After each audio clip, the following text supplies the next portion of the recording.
Par une froide matinée autour d'une forêt française, Louis Moreau, une garde forestière solitaire, trouve quelque chose qui changera sa vie pour toujours.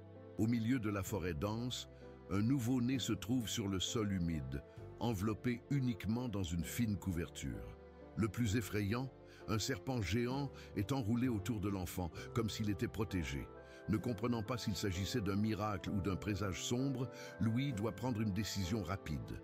Le brouillard planait dense au-dessus de la forêt de Brosland, au cœur de Brittany, en France.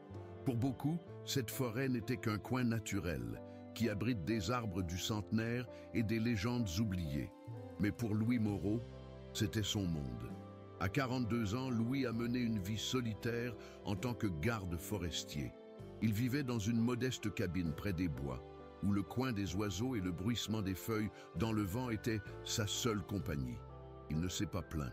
Après avoir perdu sa femme dans un accident tragique il y a des années, il s'était éloigné de la civilisation. La forêt était son refuge. Ce matin-là, alors qu'il patrouillait le sentier qui a conduit au lac caché, quelque chose d'inhabituel a attiré son attention. Au milieu du sentier boueux, des empreintes légères ont été imprimées sur le sol humide. Trop petit pour être un adulte, mais pas un animal. Louis fronça les sourcils. Qui marcherait là-bas de si tôt? Il a suivi les traces, sentant une étanchéité dans sa poitrine, comme si quelque chose l'appelait. Le vent a soufflé entre les branches sèches, créant d'étranges chuchotements. À chaque étape, son instinct lui a dit qu'il y avait quelque chose de mal. Puis il a vu, au milieu de la clairière, gisant entre les racines tordues d'un chêne, il y avait un bébé, un nouveau-né. Louis s'arrêta, le cœur tiré. Il cligna des yeux, certain que son esprit a prêché un morceau. Mais non, c'était réel. Le petit corps fragile était enveloppé dans une fine couverture, les yeux fermés, la peau pâle et fragile, en porcelaine. Mais ce n'était pas ce qui a fait disparaître l'air des poumons de Louis. Enroulé autour de l'enfant, avec ses écailles brillantes sous la lumière pâle de la matinée, se trouvait un gigantesque serpent, un python, au moins 3 mètres de long, son corps épais comme le tronc d'un jeune arbre. Elle est restée immobile, comme s'il réchauffait le bébé avec sa propre chaleur. Le cœur de Louis martelait. Tout mauvais mouvement pourrait provoquer une attaque. Mais ce qui est étrange, c'est que le serpent n'a montré aucune hostilité. Ses yeux dorés et froids semblaient le regarder avec un calme inquiétant. Il a arrêté son souffle. Il devrait agir rapidement. Avec des pas lents, il s'est abaissé, prenant une longue branche pour éloigner le serpent. Mais avant qu'elle ne puisse la toucher, la créature s'est déroulée seule et s'est glissée, disparaissant entre les arbustes, sans montrer de peur ni d'agressivité. C'était comme si il partait sa propre volonté. Louis n'a pas perdu de temps. Il a pris le bébé dans ses bras et a remarqué quelque chose d'étrange. L'enfant était chaud, vivant, sans rayures. Comment un nouveau-né pourrait-il survivre au froid de la forêt? Qui l'avait laissé là? Et encore plus dérangeant, pourquoi le serpent semblait l'avoir protégé? En regardant le petit visage endormi, Louis savait que sa vie venait de changer pour toujours. Louis tenait le bébé délicatement, sentant le poids léger de l'enfant contre sa poitrine. Le petit est respiré doucement, comme s'il n'avait jamais été en danger. Mais quelque chose n'avait aucun sens. Comment un nouveau-né s'est-il retrouvé au milieu de la forêt? Et pourquoi un serpent géant à côté de vous sans le blesser? La garde forestière a regardé autour de lui, essayant de trouver les signes de quelqu'un d'autre. Rien, pas d'empreinte au-delà de ceux qui l'avaient suivi, pas de bruit de pas ou de pleurs distants. C'était comme si le bébé était né de nulle part. Louis sentit un frisson dans la colonne vertébrale. Il connaissait bien la forêt de Brocéliande. C'était une terre de légendes anciennes, des histoires sur la magie et des secrets enterrés par le temps. Certains n'étaient que des mythes, mais d'autres. Avec le bébé en sécurité dans ses bras, Louis se précipite vers sa cabine. Le chemin semblait plus long que la normale. Avec chaque fissure de branche ou de coup de vent, son esprit projetait des ombres se déplaçant entre les arbres. Quand il est finalement arrivé, il est entré et a verrouillé la porte derrière lui. En mettant l'enfant sur la table en bois rustique, Louis a allumé une lampe et l'a regardé mieux. Le bébé était un garçon, avec une peau claire et une garniture foncée couvrant sa tête. Ses yeux, lorsqu'ils s'ouvraient pour la première fois, étaient un ton ambre profond. Pendant un moment, Louis avait l'étrange sentiment que ses yeux n'appartenaient pas à un nouveau-né. Il secoua la tête, repoussant sa pensée. Il devrait être fatigué. Il a pris une couverture plus épaisse et a enveloppé l'enfant, essayant de le réchauffer mieux. J'avais besoin de prendre une décision. Emmener le bébé à la ville? Informer la police? Mais que se passe-t-il si c'était plus qu'un cas d'abandon commun? Louis avait un ami, Pierre Lemoine, un professeur d'anthropologie qui a étudié les vieilles légendes françaises. Si quelqu'un pouvait aider à comprendre ce mystère, c'était lui. Il a pris le téléphone et est mort rapidement. « Bonjour ?» La voix rauque de Pierre a répondu somnolent. « Pierre, j'ai besoin de votre aide. Quelque chose d'étrange s'est produit dans la forêt. » Qu'est-ce qu'il y avait? Louis hésita. Comment l'expliquer sans avoir l'air fou? « J'ai trouvé un bébé abandonné dans les bois, mais il y avait quelque chose de plus. Un serpent géant était à côté de lui, comme s'il le protégeait. Le silence à travers la ligne a duré un moment inconfortable. « Où es-tu » Pierre a finalement demandé. « Dans ma cabine. Pouvez-vous venir maintenant? Je suis sur mon chemin. » Louis a raccroché et a regardé le bébé. Maintenant, ses yeux étaient fermés. Sommeil tranquillement. Mais Louis ne pouvait pas ignorer l'étrange sentiment en lui. Quelque chose, lors de cette réunion, n'était pas normal. Et au fond, il savait que sa vie ne serait plus jamais la même après cette nuit. Un peu plus d'une heure plus tard, une vieille voiture s'est arrêtée devant la cabine de Louis. Pierre Lemoine est descendu rapidement, portant un manteau minable et des lunettes tordues sur son visage. Il avait l'apparence de quelqu'un qui a passé plus de temps entre les livres qu'avec les gens. « Louis, où est le bébé ?» demanda-t-il, entrant sans cérémonie. Louis a indiqué le tableau. Le petit dormait encore, maintenant enveloppé dans la couverture épaisse. Pierre s'est approché, les yeux sombres, analysant chaque détail. « Êtes-vous sûr qu'il était seul ?» demanda-t-il sans détourner les yeux. « Oui, et la seule chose près de lui était un python géant. » Pierre fronça les sourcils. « Un python en Bretagne? C'est déjà étrange. Mais ce qui m'intrigue, c'est qu'elle n'a pas attaqué l'enfant. Si je le voulais, j'aurais pu écraser en quelques secondes. » Louis croisa les bras. Exactement. C'était comme si il le protégeait. Pierre a tiré une chaise et s'est assis. « Avez-vous entendu parler des vieilles légendes de Brittany ?» Louis soupira. « Pierre, je ne suis pas d'humeur aux histoires. J'ai besoin de savoir quoi faire avec cet enfant. Peut-être que les légendes peuvent vous donner cette réponse. » Louis était silencieux. Il savait que Pierre n'était pas le type qui a parlé de mythes sans raison. Parlez bientôt. Pierre a ajusté ses lunettes. Il y a une histoire qui remonte au Moyen-Âge. Parle d'enfants nés sous l'œil du serpent. Ils disent que ces enfants sont protégés par une vieille force et ont une destination spéciale. Certains sont considérés comme des économies, d'autres comme des malédictions. Louis sentit un rhume dans sa colonne vertébrale. « Pensez-vous que ce bébé est l'un de ces enfants ?» Pierre regarda le garçon endormi. « Je ne sais pas, mais la façon dont il a été trouvé est trop étrange pour coïncider. » Louis passa sa main sur son visage. « Alors, que dois-je faire? Je prends la police, à un hôpital ?» Pierre hésita. « Et si quelqu'un le mettait dans la forêt exprès? S'il est vraiment l'un de ses enfants, il y a peut-être des gens qui veulent le trouver, ou le faire taire. » Louis regarda le bébé calme, inconscient de la tempête des questions entourant sa destination. En tout cas, il ne peut pas rester ici. Pierre acquiesça lentement. Peut-être que je connais quelqu'un qui peut t'aider. Mais avant, nous devons en savoir plus sur lui. Louis savait qu'il allait dans quelque chose de beaucoup plus grand que je ne l'imaginais. Mais une chose était certaine. Le bébé n'a pas été laissé dans la forêt par hasard. Et à ce moment-là, il s'est rendu compte qu'il ne pouvait pas simplement l'abandonner. Le lendemain matin, Louis a senti que quelque chose avait changé. Le bébé n'était pas seulement un cas d'abandon. Quelque chose de profond et de mystérieux l'a impliqué, et chaque minute qui passait n'a fait qu'augmenter cette certitude. Pierre, après quelques appels, a obtenu un nom. Madame Renard, une femme âgée qui vivait dans la ville et était connue pour ses histoires sur la forêt. Elle a dit qu'elle avait rencontré de vieux secrets, légendes qui se mêlaient à la réalité. Elle peut nous aider à comprendre qui est cet enfant, dit Pierre en conduisant la voiture le long de la route sinueuse. Louis a regardé le bébé sur le siège arrière. Il était éveillé maintenant, ses yeux ambrés brillants dans la lumière du matin. Il y avait quelque chose de profondément dans ce look, comme s'il comprenait plus qu'il ne devait. Après quelques kilomètres, ils sont arrivés dans une maison en pierre recouverte de mousse. Madame Renard les attendait déjà à la porte. C'était une femme avancée avec des cheveux argentés tressés et un châle rouge sur ses épaules.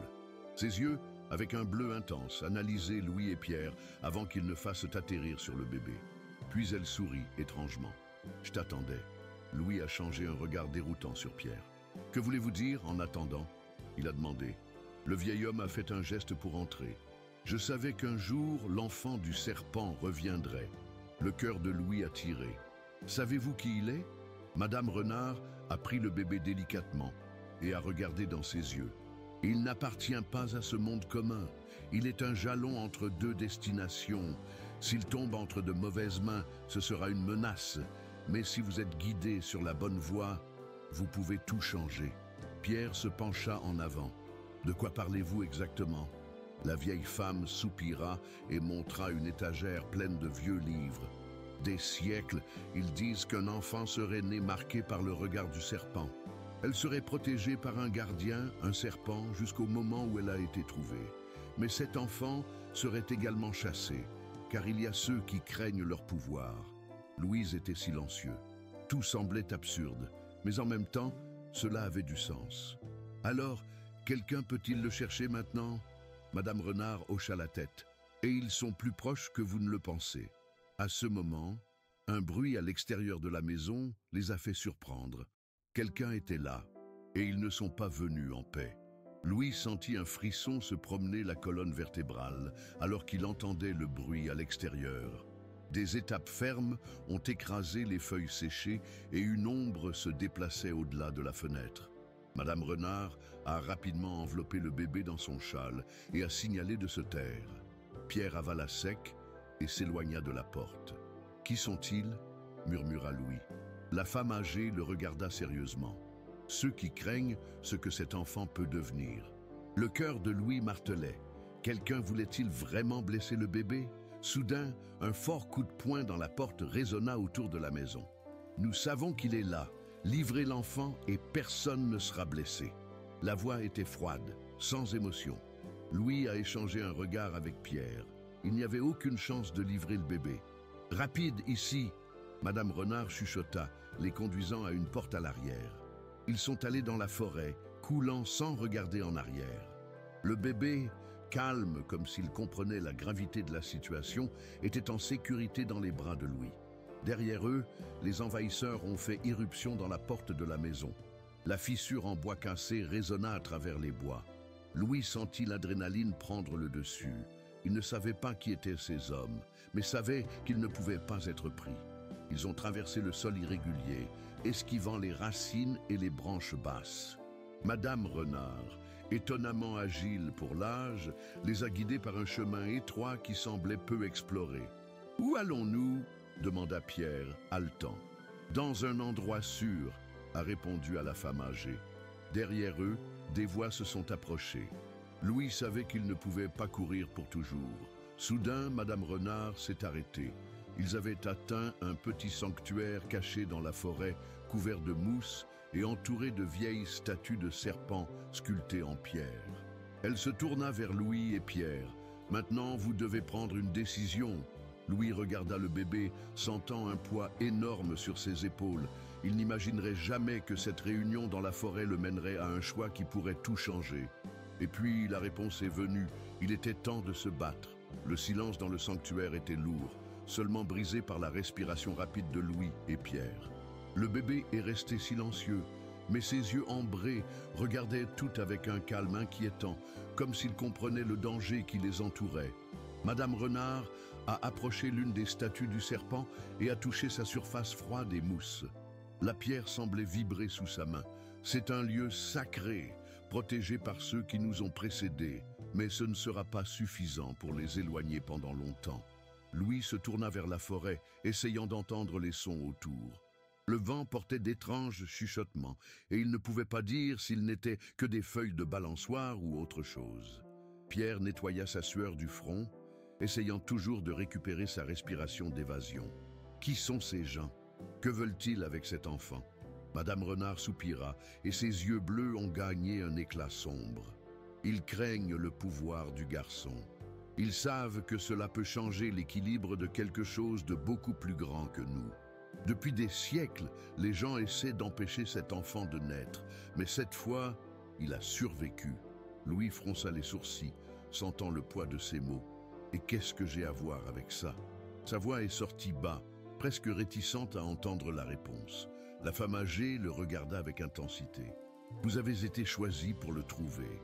Cela signifie qu'il est maintenant de votre devoir de vous protéger. Louis passa ses mains dans ses cheveux. C'était absurde. Je suis juste un garde forestier. Je ne sais rien des légendes ou des prophéties. Et pourtant, vous êtes ici. Madame Renard a répondu avec un petit sourire. Pierre, toujours sceptique, traversa les bras. Alors que faisons-nous maintenant? Nous cachons-nous pour toujours? La vieille femme regarda le bébé et secoua la tête. Non. Maintenant, il est temps de leur montrer que cet enfant ne sera pas pris si facilement. Louis sentit un frisson traverser sa colonne vertébrale. Il a regardé le bébé dans ses bras et, pour la première fois, a remarqué quelque chose d'étrange. Le garçon n'avait pas l'air effrayé. En fait, ses yeux étaient fixés dans la forêt, comme s'il savait que quelque chose allait arriver. Louis a échangé un regard inquiet sur Pierre. « Avez-vous remarqué ?» Pierre acquiesça lentement. « Ce bébé n'est pas courant, et je ne suis plus certain qu'il n'est qu'une victime dans cette histoire. » Madame Renard les regarda et serra ses lèvres. « Il est peut-être temps pour vous de découvrir la vérité. » La forêt était silencieuse un instant, et puis un son a coupé l'air, un cri lointain. Louis a instinctivement serré le bébé contre sa poitrine. Le danger était plus proche qu'il ne l'imaginait. Louis sentit son cœur battre rapidement.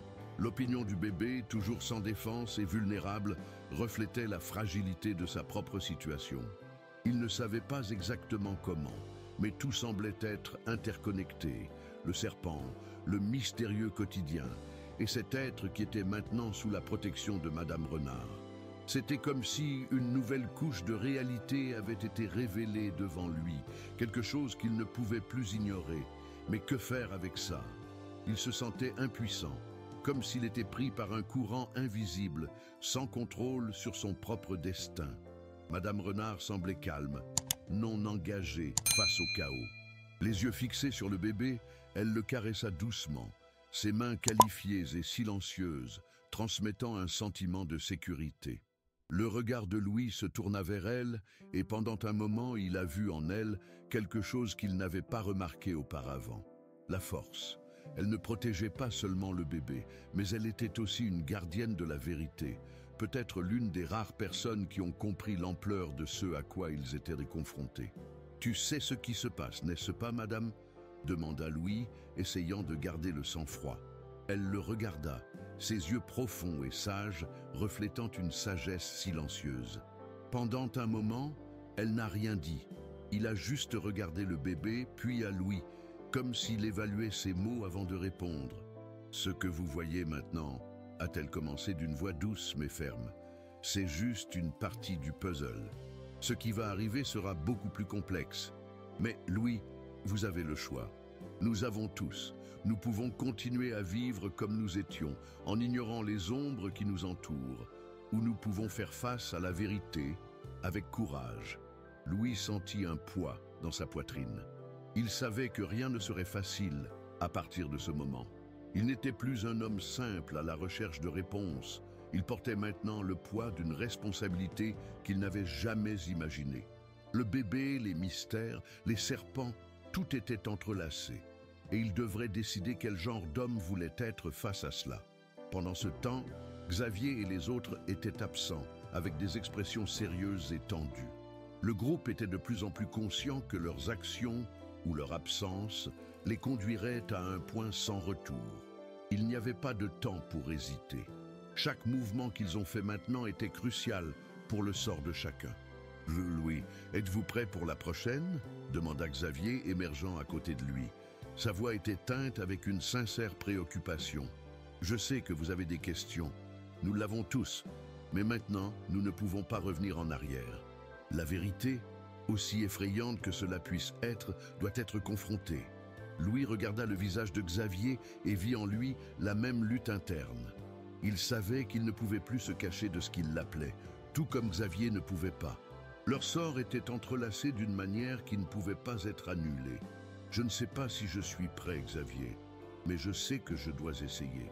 Ce n'est pas seulement pour le bébé, c'est pour nous tous. Louis a répondu avec un ton croissant de détermination. J'ai besoin de comprendre ce qui est derrière tout.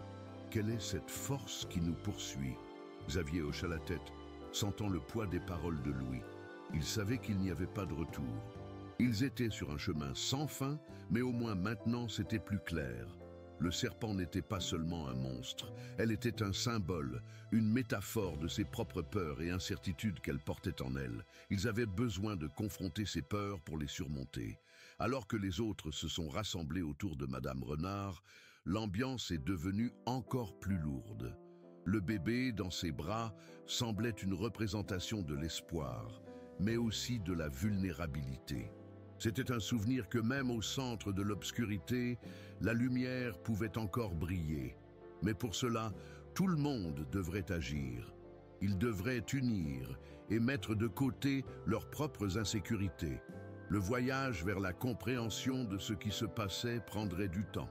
Il n'y aurait pas de réponse facile, mais en regardant les visages de ses compagnons, Louis a ressenti un sentiment croissant qu'il n'était plus seul. Même face à une terreur imminente, il y avait un lien indestructible qui les unit. Ils ne savaient pas quel serait le prix de ce voyage, mais étaient prêts à payer n'importe quel prix, tant qu'ils sont tous plus forts que lorsqu'ils sont entrés. Madame Renard regarda le groupe, son look pénétrant et chargé d'une sagesse silencieuse. Le chemin vers la vérité est difficile, mais nécessaire. La vraie force ne vient pas du déni, mais de l'acceptation. Accepter nos peurs, nos erreurs, nos faiblesses. Ce n'est qu'alors que nous pouvons les surmonter. Ces paroles résonnaient dans l'esprit de Louis, qui ressentait maintenant le changement en lui. Il ne savait pas ce que l'avenir se réservait, mais savait que s'il pouvait faire face à la vérité et à ses propres craintes, il serait mieux préparé à tout ce qui allait venir. Louis a senti que la pression augmentera à chaque minute. L'atmosphère dans la maison de Madame Renard était plus dense que jamais, comme si les murs respiraient avec l'intensité des pensées sans nom. Le bébé était toujours dans ses bras, sans défense. Mais maintenant, plus que jamais, il représentait une fine ligne entre ce qui pouvait encore être sauvé et l'abîme qui les attendait. Autour, le groupe commençait à se préparer à ce qui allait arriver. Chacun semblait avoir compris enfin que ses actions les jours précédents n'étaient pas seulement une recherche personnelle, mais une lutte pour la survie collective. Xavier était là, étudiant chaque mouvement du serpent dans l'ombre de la forêt, essayant d'identifier ce qu'elle voulait et comment elle pouvait la vaincre. Les autres membres du groupe, bien que peurs, ont été déterminés. La tension entre eux était palpable, et le silence qui les entourait semblait plus lourd que n'importe quel mot qu'ils pouvaient dire. Chacun portait sur sa poitrine l'angoisse de ne pas savoir ce qui allait arriver, mais aussi la certitude qu'ils ne pouvaient plus abandonner. Le moment de la décision arrivait et un choix devrait être fait. Louis se dirigea vers la table où Madame Renard avait mis l'ancien journal. Les pages jaunâtres, usées hors du temps, contenaient des fragments du passé. Mais maintenant, il sentait que l'histoire écrivée là-bas n'était pas seulement une leçon d'histoire. C'était une clé, une pièce manquante du puzzle. Tout ce qu'il avait découvert jusqu'à présent était fragmenté, mais il était clair que ce journal avait plus à offrir. Il avait besoin de comprendre ce qui se cachait d'autre là-bas. Avec un regard fixe sur les pages, Louis s'est arrêté dans un passage qui était passé inaperçu jusqu'à présent. Les mots ont été cryptés, mais quelque chose dans la façon dont ils ont été écrits lui ont dit que c'était vital. Il a touché le passage, essayant de déchiffrer chaque mot, sentant qu'il était à un pas de la compréhension de la véritable extension de ce à quoi ils étaient confrontés. Soudain, il a entendu la voix de Madame Renard derrière lui. « Qu'avez-vous trouvé, Louis ?» demanda-t-elle avec une douceur qui contrastait avec la tension dans l'air. Louis n'a pas répondu immédiatement, ses yeux fixés sur la page. Il sentait qu'il y avait quelque chose sur le point de se révéler, quelque chose qui changerait le cours de tout. « Je pense que j'ai compris », dit finalement Louis, levant les yeux vers elle. « Le serpent, ce n'est pas seulement une créature physique, n'est-ce pas?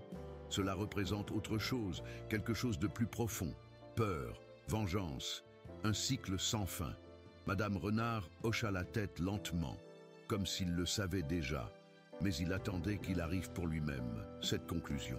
Exactement, le serpent est un symbole. Il ne vient pas seulement de nous dévorer physiquement, elle nous dévore mentalement, spirituellement. Cela nous fait douter de notre propre force, de notre capacité à résister.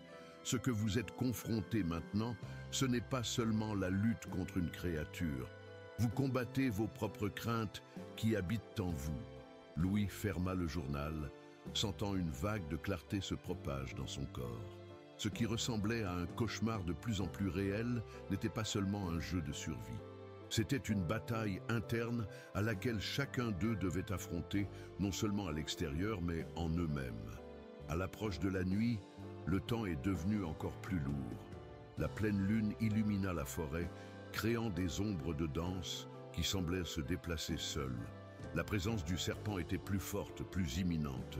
Tout le monde dans le groupe savait que le temps était épuisé. Louis s'approcha de Xavier qui était maintenant assis, les yeux fixés sur quelque chose de distant, comme s'il cherchait la solution à tout. « Xavier, » dit Louis avec une voix plus sérieuse et presque inaudible, « que pensez-vous? Sommes-nous prêts pour cela ?» Xavier leva les yeux, ses yeux fatigués mais fermes. Il n'a pas hésité à répondre. « Nous ne savons pas à quoi nous sommes vraiment confrontés, Louis. Mais une chose est certaine, nous ne pouvons plus s'enfuir. Si nous pourrons vaincre cela, nous aurons besoin de chacun de nous. Nous ne pouvons plus nous permettre d'être faibles. » Louis le regarda, sentant la gravité des paroles de son ami. Il savait que le poids était maintenant sur ses épaules, mais il n'était plus seul. Le groupe était uni, plus que jamais, et c'était leur plus grand atout. À ce moment, Louis savait que la bataille qui approche ne serait pas facile. Ils étaient sur le point de confronter non seulement le serpent, mais toutes les peurs et les incertitudes que leur existence avait apportées. La vérité, aussi difficile soit-elle, était à portée de main, et la seule chose qui restait était de décider s'ils l'accepteraient. Le silence s'est arrêté dans les airs, mais cette fois, ce n'était pas un silence de peur. C'était un silence de préparation. Ils étaient prêts. Quoi qu'il en soit venu, ils feraient face ensemble. La nuit est tombée lourdement au-dessus de la forêt, les arbres semblant s'étirer vers le ciel, comme s'ils voulaient cacher la pleine lune qui illuminait le paysage avec une lumière pâle et sinistre. Le groupe a été rassemblé au point de rencontre, au centre de la forêt où tout avait commencé. Le vent chuchota entre les branches sèches et le bruit de quelque chose qui traîne sur le sol de la forêt a fait l'estomac de tout le monde. Louis a senti que la tension augmentera chaque seconde. Le bébé, toujours dans ses bras, était agité comme s'il ressentait l'approche du mal. Il a regardé l'autre, l'un par un, et a vu la même détermination sur le visage de l'autre. Il n'y avait plus de place pour des doutes ou des hésitations. Le serpent se cachait et ils avaient atteint le point de non-retour. « Sommes-nous prêts ?» demanda Xavier avec une voix rauque mais ferme. Louis prit une profonde inspiration et hocha la tête, serrant le bébé contre sa poitrine.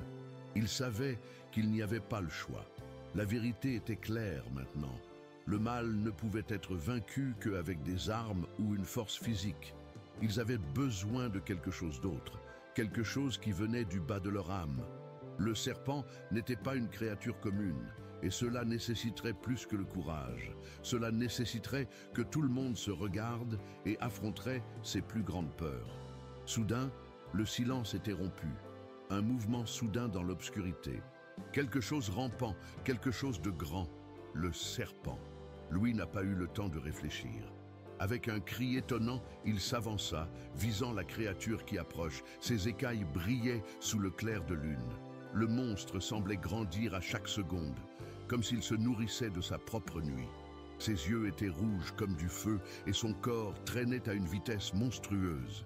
Mais quelque chose dans la façon dont la créature a bougé semblait différent. Plus de calcul, plus intelligent. Le serpent s'est arrêté, comme s'il savait qu'ils étaient prêts. Elle leva la tête et regarda droit sur Louis, ses yeux fascinants fixés sur le sien. Il pouvait sentir la méchanceté la rayonner, mais aussi ressentit autre chose. Peur. Pas la peur d'une créature sauvage, mais la peur de quelque chose qui savait qu'elle pouvait être détruite. Il savait tout le temps que le serpent n'était pas invincible, mais maintenant, il le ressentait dans ses os. Il pouvait le battre.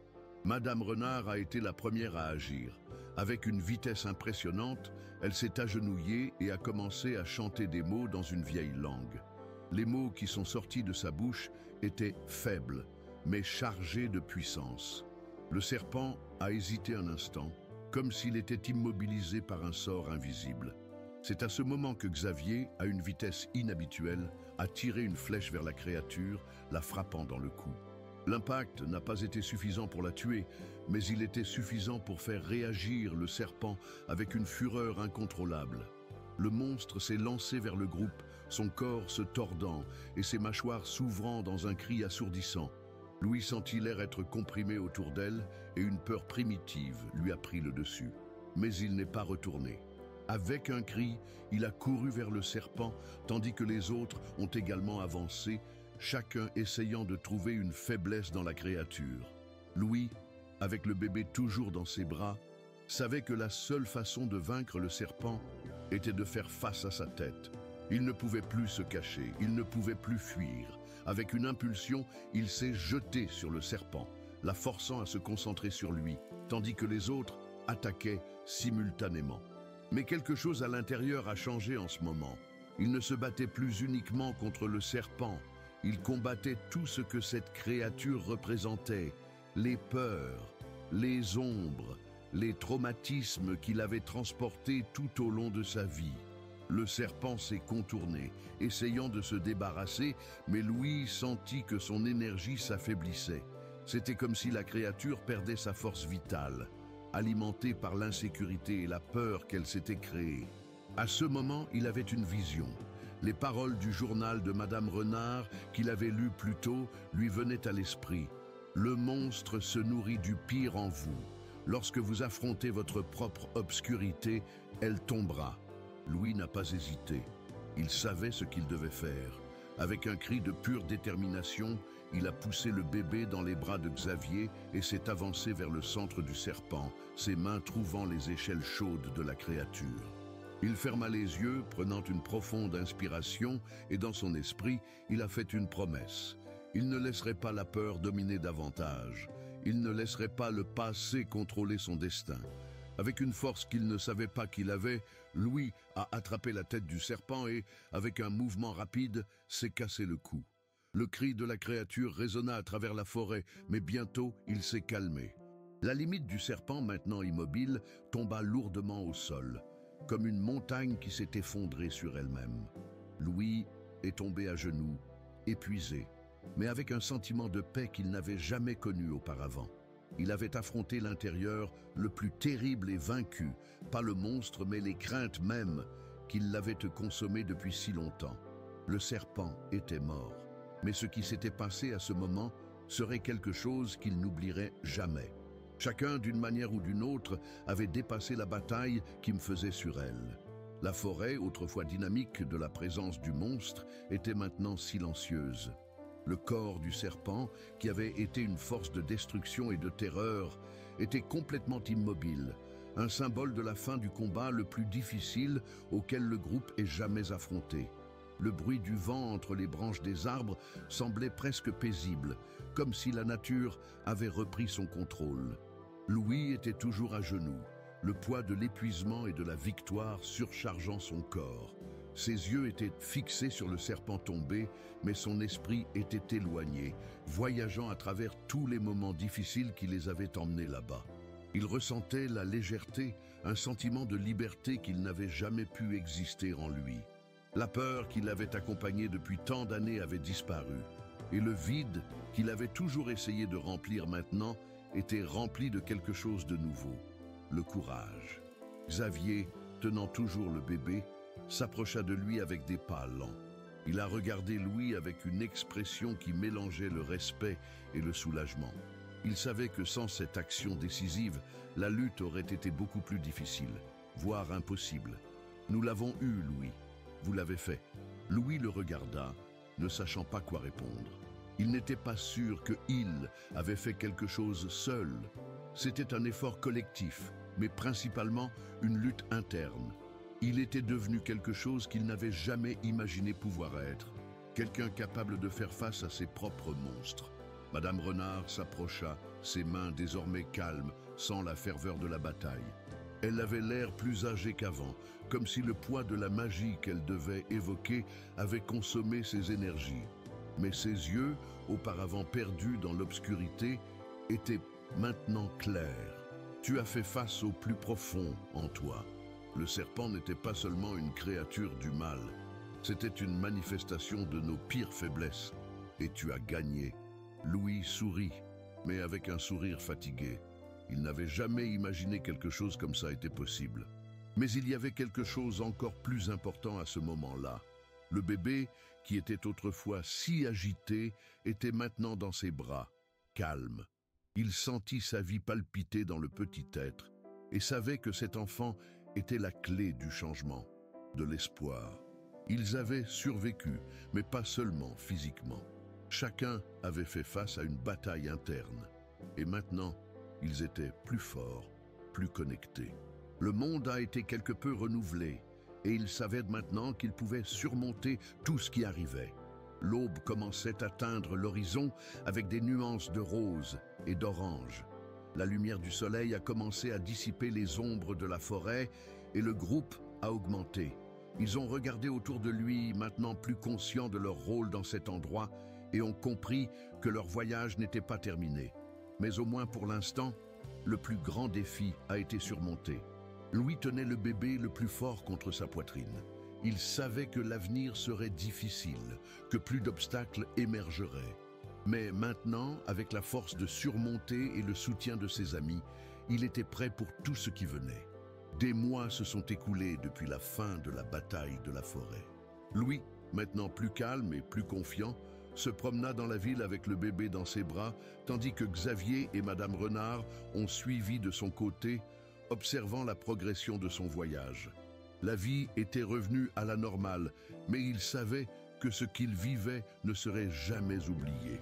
La peur qui a autrefois dominé leur monde n'était maintenant qu'un souvenir lointain. L'avenir, avec ses incertitudes et ses promesses, semblait plus brillant.